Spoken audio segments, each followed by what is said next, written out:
Give us your thoughts on the season so far. If you were to issue an interim report, what would it read like? It's like the Racing Post comment. Started well,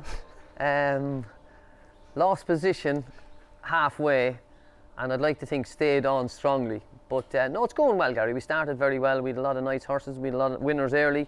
But as you know, when you win and you step them up to that next level, it's sometimes tough. And as they win handicaps, they progress up through the ranks as well.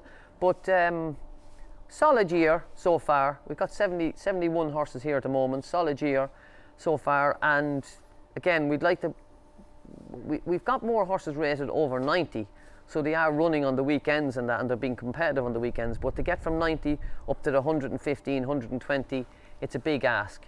But hopefully over Champions Weekend now we've a few horses with chances, and if we could get one over Champions Weekend, I think that'd be a big feather in the cap again. It's a fixture you've obviously had some great success at over the years. Just how big a deal is it? When do you start laying horses out for the races on this weekend? Well, you're at the start of the year, and if you have horses that break their maidens early, or you have horses that are going through the ranks listed group races, you're kind of planning for hopefully they'll be good enough to run on Champions Weekend. So I suppose they are March, April, May, when you start getting a bit of a feel about them, that's when you start making the plans. It's a hugely important weekend in Irish racing. It's the biggest one we have.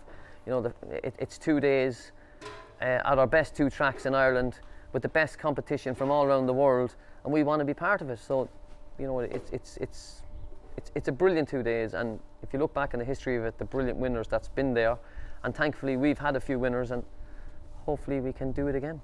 And how would you rate the squad from Fox Covert this year? Who's going to be your team captain, do you think? Listen, it's tough this year. We've got a few chances. I suppose Take Heart, the way he's improving, now I think he got £8 for winning the other day, so he's up to 92 or 94 now.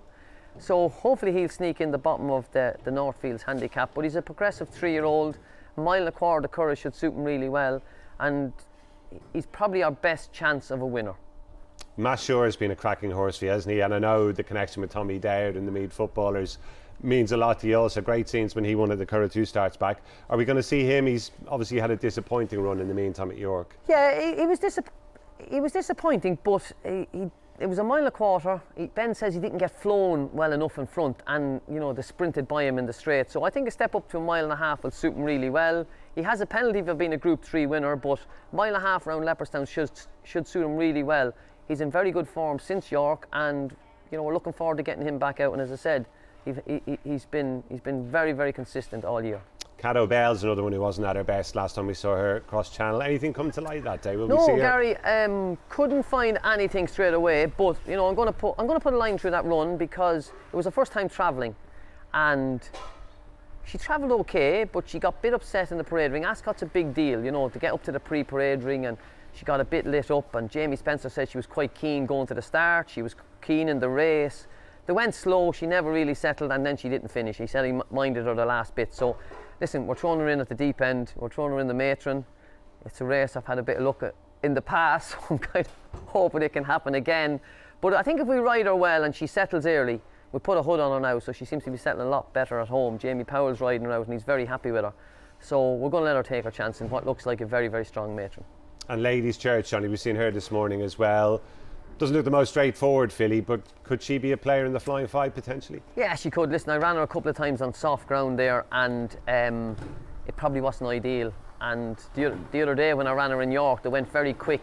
She was outpaced all the way. She got beaten 5 lengths. I believe there's a big day in her. There's one big day in her, but it has to fall right for her. And hopefully at the Curragh, I might put the blinkers on her, because I just feel they just might sharpen her up over 5 furlongs, and that's what's going to be a fastly run race.